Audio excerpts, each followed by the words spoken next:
تو پھر یہ انتخابات کو تو یہ ماننے کو تیار نہیں ہے. بلاول بھی ایک طرح سے وہی بات کر رہے ہیں کہ مختلف نہیں تھے 2018 کے انتخابات 2024 کے.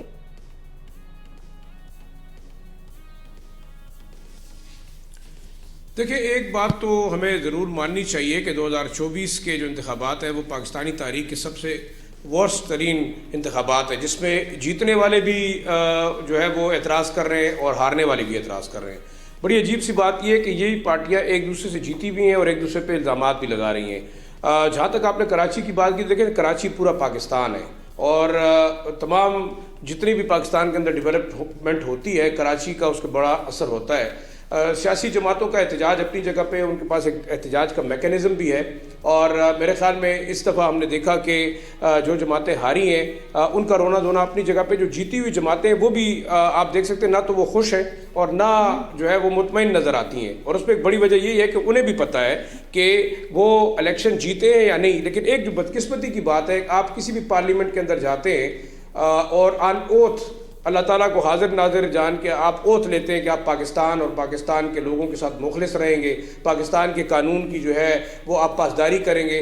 تو سوچنے سمجھنے کی بات یہ ہے کہ آیا اتنے پڑھے لکھے لوگ اگر واقعی وہ دھاندلی سے گئے ہیں اسمبلیز کے اندر اور وہ اللہ کو حاضر ناظر جان کر ایک اوتھ اٹھاتے ہیں، تو لغاری صاحب اگر میری تصحیح کریں تو کیا یہ ایتھیکلی ٹھیک ہے؟ کیا یہ ہماری شرعی لحاظ سے ٹھیک ہے کہ نہیں؟ ان کے حساب سے سیاست میں ساری چیزیں جائز ہیں. دوسری بات آپ جو کریں کہ احتجاج اور بالکل ایک کانفلکٹ کی جو سیاست ہے، میرے خیال میں اس کو ختم ہونا چاہیے. بے شک اگر دھاندلی ہوئی ہے تو اس کے میکینزم ہے، آپ اس میکینزم کے اوپر جائیں. اگر ریمیڈی ملتی ہے تو ٹھیک ہے، اگر نہیں ملتی، کیونکہ اب دیکھیں آج آپ نے دھاندلی کا الزام لگایا، کل آپ یہ ایکسپیکٹ کرتے ہیں کہ صبح صبح آپ کو جو ہے وہ اس کو ریکٹیفائی کر دیا جائے گا. پہلے تو دھاندلی ہونی نہیں چاہیے تھی، اور بالکل دھاندلی نہیں، دھاندلا ہوا ہے. پیپلز پارٹی بھی کہہ رہی ہے، JUIF بھی کہہ رہی ہے، PMLN بھی کہہ رہی ہے، اور PTI تو پہلے ہی کہہ رہی ہے کہ ان کا مینڈیٹ چرایا گیا ہے. تو میرے خیال میں ان کے جو اعتراضات اپنی جگہ پہ، ایک بات ضرور ذہن میں رکھنی چاہیے کہ جو مقتدر ادارے ہیں، الیکشن کمیشن ہے، سپریم کورٹ آف پاکستان ہے، پاکستان کی عدالتیں ہیں، انہیں بھی سب کچھ نظر آ رہا ہے. لیکن میں یہاں پر نا ظاہر صاحب میں جاؤں گی، پاکستان بچانا ہے یا ہم نے زبردستی کسی کو ٹھیک ہے. میں ظاہر صاحب جاؤں گی روہیلا صاحب کی طرف. روہیلا صاحب مجھے کیا بتائے گا کہ ہم کہتے ہیں جمہوریت کا حسن ہے جب اس طرح سے جماعتیں احتجاج کرتی ہیں یا پھر اپنے حق کے لیے سڑکوں پر نکلتی ہیں، لیکن جو اذیت اس جمہوریت کے حسن میں شہریوں کو ملتی ہے اس کی بات کوئی نہیں کرتا. بلاول نے یہ بھی کہا کہ جماعتیں احتجاج اس لیے کر رہی ہیں کہ مزید دھاندلی ہوتی. آپ سمجھ رہے ہیں میری بات؟ جی میں سن رہا ہوں آپ کی بات. آپ کا سوال بہت اچھا ہے.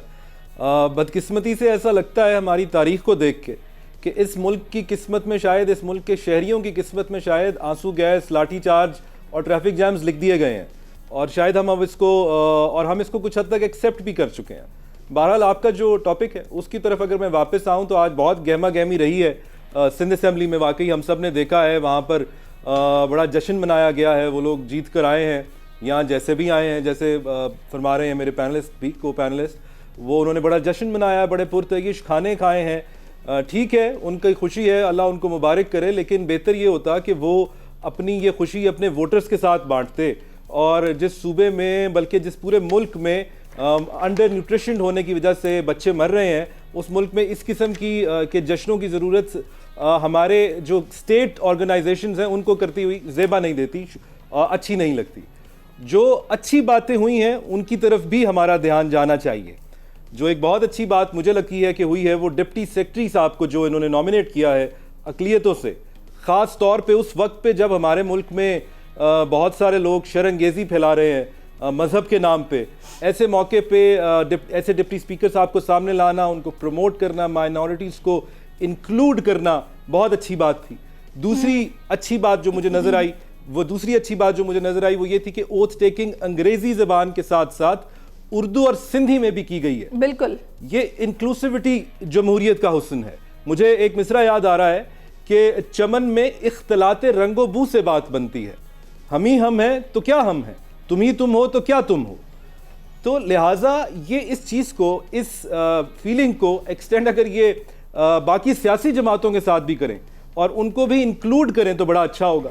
چلیں جی، بڑی پازیٹیو بات آپ کر رہے ہیں. میں یہ سی ایم والی بات پر آؤں گی. حماد صاحب، میں چاہوں گی ذوالفقار صاحب سے بھی پہلے آج کا جو حال احوال ہے اس پر تھوڑا سا تبصرہ کر لیا جائے. ذوالفقار صاحب، آپ کیا سمجھتے ہیں یہ جمہوریت کا حسن جو کہ ہمیں سڑکوں پر پھر نظر آتا ہے آپ کے خیال میں یہ درست طریقہ کار ہے یا پھر یہ طریقہ کار درست نہیں ہے جو کہ آج ہوا؟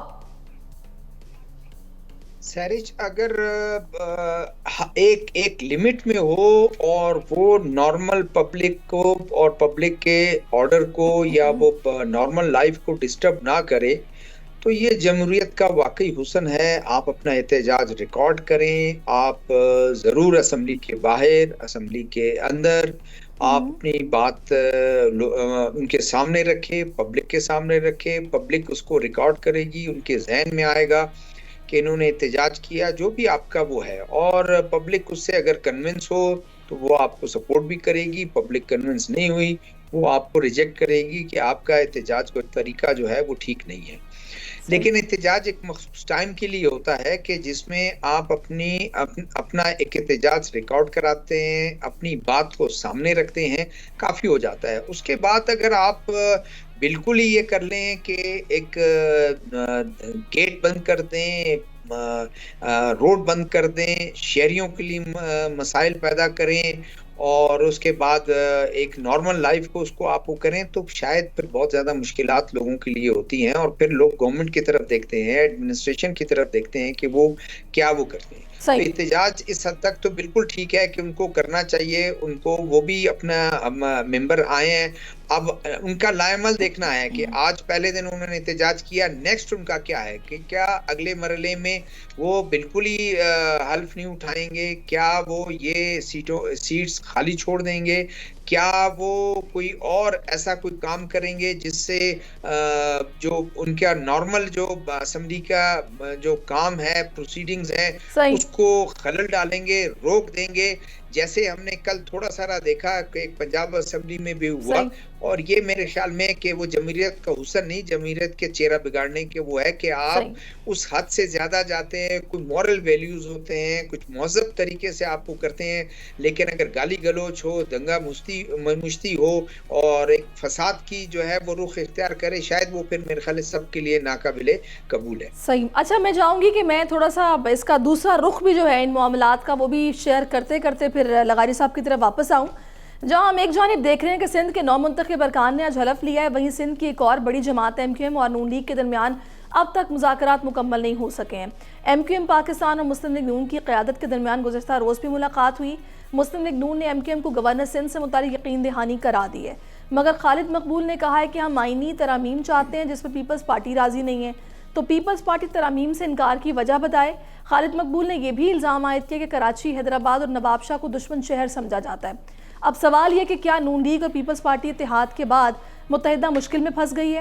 کیا ایم کیو ایم آئین ترامیم کا مطالبہ کھٹائی میں پڑتا ہوا نظر آ رہا ہے؟ میں اس پر لغاری صاحب آپ کی طرف آؤں گی. ابھی بلاول نے ابھی پریس کانفرنس میں کہا ہے کہ جی ہم بلیک میل نہیں ہوں گے، ہمیں اس طریقے سے بلیک میل نہیں کیا جا سکتا جھوٹے الزامات لگا کر. یہ جو دشمنی کی بات کی ہے نا شہروں سے، کراچی، حیدرآباد اور نواب شاہ سے، انہوں نے کہا اس طرح بلیک میل نہیں آپ کر سکتے. تو ذرا اس سوال کا جواب دیجیے گا کہ یہ وزیر اعلیٰ سندھ مراد علی شاہ یہ کر پائیں گے ان معاملات کو حل، اور یہ جو مطالبات کیے جا رہے ہیں آپ کو پورے ہوتے دکھائی دے رہے ہیں؟ مطالبات کیا ہیں؟ مطالبہ یہ ہے کہ یہ معاملات کو واپس لے جانا چاہتے ہیں وفاق میں. اصل مسئلہ ہے 18ویں ترمیم کا. 18ویں ترمیم کے ذریعے جو اختیارات اور وسائل اور جو ڈیولیشن ہوا ہے پاورز کا، وہ چاہتے ہیں کہ شہروں کی طرف جائے. ضرور جانا چاہیے، لیکن اس وقت جو اگلے میرے خیال میں کل جو کہہ رہے تھے ہمارے شیرازی صاحب بھی کہہ رہے تھے کہ بھئی وہاں میئر کراچی کا جو ہے وہ پیپلز پارٹی کا ہے، سکھر کا میئر پیپلز پارٹی کا ہے، نواب شاہ کا پیپلز پارٹی کے وہاں پر جو بھی ڈسٹرکٹ کونسل ہے یا جو بھی ادارہ ہے وہ پیپلز پارٹی کے پاس ہے، نواب شاہ بھی اور حیدرآباد بھی پیپلز پارٹی کے پاس ہے. تو آپ کے لیے کیا ایشو ہے؟ آپ کس کے لیے مانگنا چاہ رہے ہیں؟ کیونکہ تمام علاقوں میں پاکستان سندھ بھر میں تو جتنے بھی ادارے ہیں سب پیپلز پارٹی کے پاس ہیں، بلدیاتی ادارے. تو آپ اس کے علاوہ اور کیا چاہتے ہیں کہ جناب پیپلز پارٹی کے پاس آپ پیپلز پارٹی کے لیے مانگ رہے ہیں یا اپنے لیے مانگ رہے ہیں یا ذاتی طور پر مانگ رہے ہیں؟ پہلی بات. دوسری بات یہ ہے کہ یہ کیسے ہو سکتا ہے کہ مرکز ڈائریکٹ ضلع کی سطح تک چلا جائے؟ تو اس کا مطلب یہ ہوا کہ صوبے کو آپ بیچ میں سے نکال دینا چاہتے ہیں.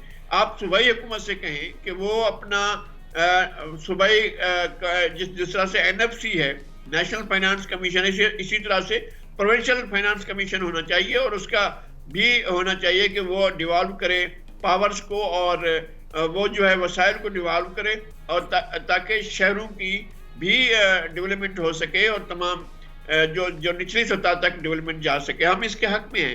لیکن یہ جو وفاق کو دعوت دینا کہ جناب وفاق آئے اور سارے اختیارات کو مرکز میں لے جائے اور کسی دانیال عزیز کو بٹھا دے. سر وفاق کو لغاری صاحب آنے تو دیں. مجھے تو یہ سمجھ نہیں آ رہی کہ ان جماعتوں کو اتنی جلدی کس بات کی ہے کہ وہ معاملات جو کہ ان کی نظر میں کنٹروورشل ہیں یا جن پر ان کے ذہنوں میں کوسچن مارک ہیں، ادارے موجود ہیں، پہلے جائیں جا کے ان سے بات کریں، وہ کوئی حل نکالیں، اس کے بعد آپ مطالبات بھی کریں، وفاق بننے تو دیں پراپرلی. کیا کہتے ہیں روہیلا صاحب؟ جی آپ ٹھیک کہہ رہی ہیں، یہ صحیح بات ہے. ان کو تھوڑا صبر کرنا چاہیے. لیکن اگر آپ یہ دیکھیں تو ان کا یہ معاملہ اور یہ ان کی جو ڈیمانڈ ہے یہ کوئی نئی تو نہیں ہے.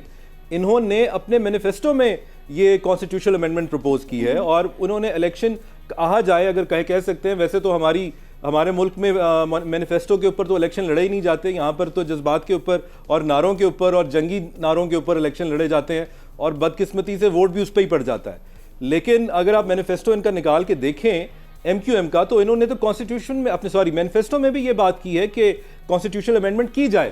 اور اگر آپ پیپلز پارٹی کا مینیفیسٹو دیکھیں تو انہوں نے بھی اپنے کانسٹیٹیوشنل پارٹ میں یہ لکھا ہے کہ 18th امینڈمنٹ کو ہم آگے ایکسپینڈ کریں گے. ایک 18th امینڈمنٹ کی جو نیچرل ایکسپینشن بنتی ہے وہ یہی بنتی ہے کہ پروونسز سے پاورز لے کے نیچے بلدیات کو دے دی جائیں. یہ بلدیات کا کانسیپٹ کوئی نیا نہیں ہے. 1688 میں اس کو مدراس میں اپنایا گیا جو ہندوستان کا شہر تھا، پھر کلکتہ میں آیا، پھر بامبے میں آیا. 1866 میں یہ کراچی میں آ چکا تھا اور پھر اس کے بعد جو ہے راولپنڈی اور لاہور میں بھی آ گیا. بھٹو صاحب کے زمانے میں بھی اس کے اوپر کام کیا گیا تھا. بلکہ صرف یہ جو ڈیموکریٹک پاورز ہیں ان کے علاوہ جو ہمارے رہے ہیں عامر حضرات، وہ بھی اپنا لو لاس جو اس کے ساتھ ہے ڈیموکریسی کے ساتھ وہ شو کرتے رہے ہیں اس کے ساتھ. ایوب خان صاحب کے وقت میں یعنی کہ آپ یہ کہہ رہے ہیں کہ یہ سب باتیں صاحب کے وقت میں اس پہ کام کیا گیا. آپ یہ کہہ رہے ہیں کہ سچویشنز نئی نہیں ہیں، اس سے پہلے بھی درپیش رہی ہیں سیاستدانوں کو اور وہ نکلتی بھی رہے ہیں ان سے.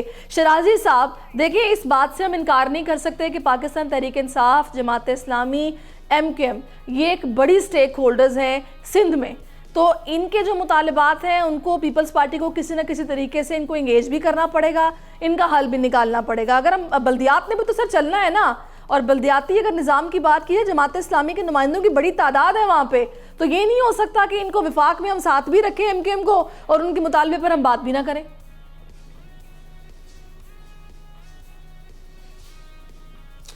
دیکھیں میرے خیال میں جی پاکستان کے اندر جو ڈیموکریٹک نظام ہے، آپ یہ بتائیں کہ پارلیمنٹیرینز کا کام ملک کے لیے قانون سازی کرنا ہے اور ایسے قوانین بنانا ہے جو کہ اوورآل ایک ایڈمنسٹریٹو سٹرکچر کو چلائیں گے.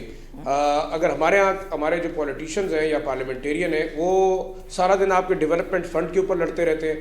بے شک اگر جو ایم کیو ایم کا ڈیمانڈ ہے بالکل جسٹیفائڈ ہے کہ آپ لوکل گورنمنٹ سسٹم کو گراس روٹ لیول کے اوپر پاورز اور فنڈز ٹرانسفر کریں، کیونکہ آپ کی گلیاں بنانا، آپ کے پانی کا انتظام کرنا یہ لوکل گورنمنٹ کا کام ہے. یہ میرے خیال میں پارلیمنٹ میں بیٹھے ہوئے لوگوں کا کام نہیں ہے کہ وہ اے ڈی پیز اور اس کے اندر اسکیم ضرور وہ دیں گے، لیکن میرے خیال میں یہ ان کا کام نہیں ہے، ان کا کام قانون سازی ہے. تو میرے خیال میں یہ جسٹیفائڈ ہے. میں جو سمجھتا ہوں اس وقت بڑا ایک ان نیچرل سا الائنس ہے، اور آپ اس بات کو مانیں یا نہ مانیں لیکن 2 4 6 مہینے میں یہ چیزیں سامنے آ جائیں گی کہ پی ایم ایل این اور پیپلز پارٹی موجب مجبوری آپس میں بیٹھے ہیں. ایم کیو ایم اپنی ساکھ بچانے کے لیے اور اپنے آپ کو ریوائیو کرنے کے لیے کراچی میں ایک نمائندہ جماعت بننے کے لیے وہ اپنی گیمز کھیل رہی ہیں. دیکھیں Peoples Party, P M L N اور ایم کیو ایم تینوں ایک دوسرے کو شطرنج کی بازی کے اندر گھیرنے کی کوشش کر رہی ہیں. کوئی گورنر مانگ رہا ہے، کوئی فنڈز مانگ رہا ہے، کوئی منسٹریز مانگے گا، لیکن ایک بات جو ہم تقریباً 1 ہفتے سے پہلے کہتے رہے کہ یہ تمام پارٹیاں آپس میں مل کے ایک PDM-2 ٹائپ کی حکومت بنائیں گی، وہ بن گئی ہے.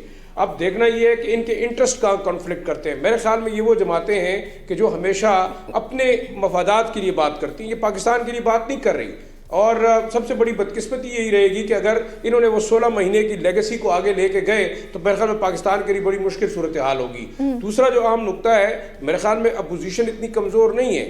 جو لوگ بیٹھے ہوئے ہیں، جو لوگ اعتراض اٹھا رہے ہیں، جو لوگ پروٹیسٹ کر رہے ہیں کہ جناب ان کا مینڈیٹ چوری ہوا ہے. اور آپ دیکھیں ایک چیز جو بڑی واضح ہوئی ہے، آپ یہ ضرور مانیں گے کہ پاکستان کی ینگ جنریشن نے ایک فیصلہ دیا ہے یہ ووٹ کس کے خلاف پڑا ہے؟ پیپلز پارٹی کے خلاف، وہ ایم کیو ایم کے خلاف، یا وہ پی ایم ایل این کے خلاف، بلکہ یہ سسٹم کے خلاف، بالکل آپ نے سسٹم کے خلاف پڑا ہے. اور میرے خیال میں دیکھیں ہم نے سسٹم کو ایک لائن میں ایڈ کروں گا سرش، ایک لائن اگر مجھے اجازت دے، ہم نے سسٹم کو ریکٹیفائی کرنا ہے، سسٹم کے فالٹ کو ریموو کرنا ہے، کیونکہ دیکھیں یہ ہمارے لیے ایک سبق ہونا چاہیے. ٹھیک ہے شہزادہ ذوالفقار صاحب، پی ایم ایل این میں اب آپ کی طرف آؤں گی. چپکلش رہے گی تو مسائل زیادہ ہوں گے. بالکل دیکھیں جی، ورکنگ ریلیشن شپ بننا بہت ضروری ہے، اور یہ میرا خیال ہے پیپلز پارٹی کا ٹیسٹ ہوگا کہ وہ اپنے ان تمام سٹیک ہولڈرز کو ساتھ لے کر چلے. ذوالفقار صاحب آپ کیا کہتے ہیں؟ احتجاج اپنی جگہ پر، سڑکوں پر نکلے اپنی جگہ پر، سیٹیں کم ہے اپنی جگہ پر، لیکن کام تو انہی کے ساتھ کرنا ہے نا.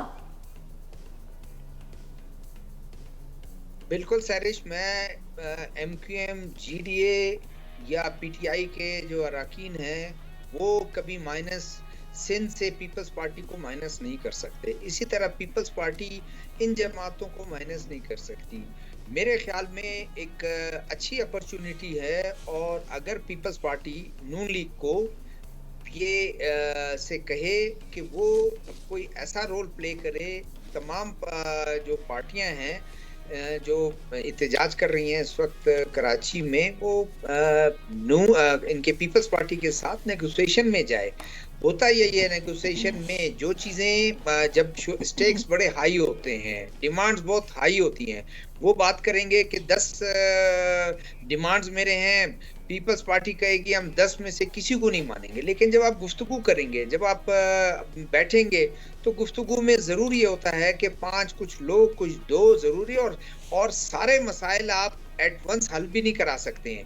تو میرے خیال میں سندھ کے امن کے لیے، سندھ کا سب سے بڑا شہر ہے کراچی، کراچی کے امن کے لیے بہتر ہے کہ وہاں پیپلز پارٹی بھی ایک مضبوط سٹیک ہولڈر ہے، وہاں پر جماعت اسلامی بھی مضبوط سٹیک ہولڈر ہے، وہاں پر ایم کیو ایم جو ہے وہ مضبوط سٹیک ہولڈر ہے، وہاں پر پی ٹی آئی بھی جو ہے وہ ایک سٹیک ہولڈر ہے اس کی. تو سب اپنے اپنے اس کے ساتھ اگر ان چیزوں کو، معاملات کو چلائیں جو وہ چاہتے ہیں کہ اس میں لیجسلیشن کریں اور اس میں بہتری کریں. دیکھیں 18 امینڈمنٹ بڑی مشکل سے، 18 امینڈمنٹ بڑے عرصے بعد یہ چھوٹے صوبوں کی ہمیشہ سے ڈیمانڈ رہی ہے، اور یہ کریڈٹ جو ہے پیپلز پارٹی کو جاتا ہے کہ اس نے اس کو انیشیٹ کیا، اور کریڈٹ جاتا ہے نون لیگ کو کہ وہ اپوزیشن میں بیٹھ کر انہوں نے کوئی وہ نہیں کیا، اور تمام پولیٹیکل پارٹیز نے من وان کوشش کر کے ان کو آگے بڑھایا. بالکل آپ رول بیک نہیں کیا جا سکتا، صحیح رول بیک نہیں کیا جا سکتا، اور مسائل جس طرح کے بھی ہوں، تحفظات جیسے بھی ہوں، میز پر ایک ساتھ بیٹھ کر ہی ان کا حل نکالا جا سکتا ہے. سڑکوں پر نکل کر احتجاج کر کے نہیں اس کا حل نکلے گا. آپ میرے ساتھ رہیے گا پینلسٹ تمام، اور ابھی بریک شامل کرتے ہیں نیوز پنچ میں، واپس آتے ہیں. اسٹے ود اس.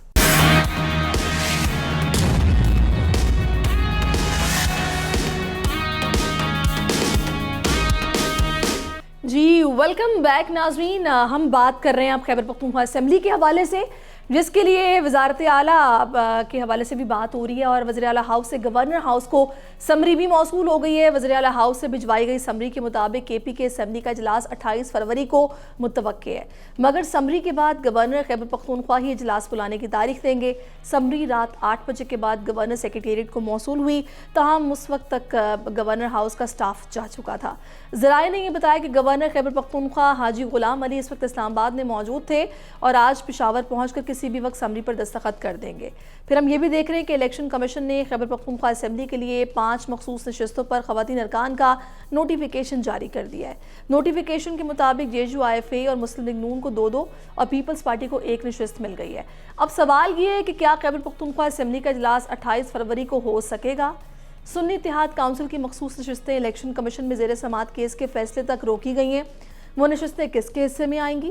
سنی اتحاد کی درخواست پر آئندہ ہفتے تک فیصلہ نہ ہونے پر نشستیں دیگر پارٹیوں کو جائیں گی.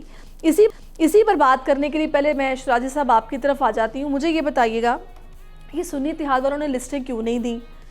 کیوں یہ لا علم رہے؟ اور اب الیکشن کمیشن اس حوالے سے کیا سوچ رہا ہے؟ کوئی خبر اندر کی اگر آپ کے پاس ہے تو دے دیں.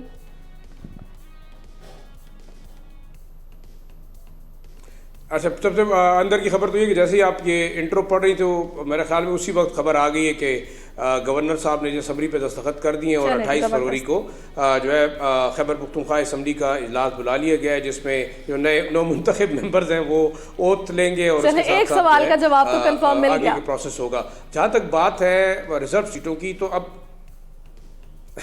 جی ایک سوال کا کنفرم مل گیا۔ اچھا دوسرا جو سنی اتحاد نے جمع نہیں کرائی، میرے خیال میں سنی اتحاد کو اتنا ایکسپیکٹیشن نہیں تھا کہ ان کے ساتھ اتنے لوگ شامل ہوں گے اور وہ جو ہے 90-91 سیٹیں ان کی ہوں گی، جس کے بعد وہ لسٹ جمع کرائیں گے۔ لیکن دیکھیں ٹیکنیکل چیز یہ ہے کہ اس وقت تقریباً 7 خواتین کا نوٹیفیکیشن جاری کر دیا گیا ہے، جس میں 3 کا تعلق پی ایم ایل این سے، 3 کا جو ہے JUIF سے، ایک پیپلز پارٹی سے اور PTI پارلیمنٹیرینز کی بھی ایک خاتون کو جو ہے ان کا نوٹیفیکیشن جاری کر دیا ریزرو سیٹ۔ اب جہاں تک تقریباً یہ 90-91 سیٹیں ہیں جو کہ ہم ان اتحادیوں کی ہیں جو سنی اتحاد میں شامل ہوئے، جو تحریک انصاف کے پارٹی لیس جو ممبرز تھے، اور اب 90 سیٹوں کے اوپر ان کو 4.5 کی پروپورشن سے خواتین کی ریزرو سیٹ ملنی ہے۔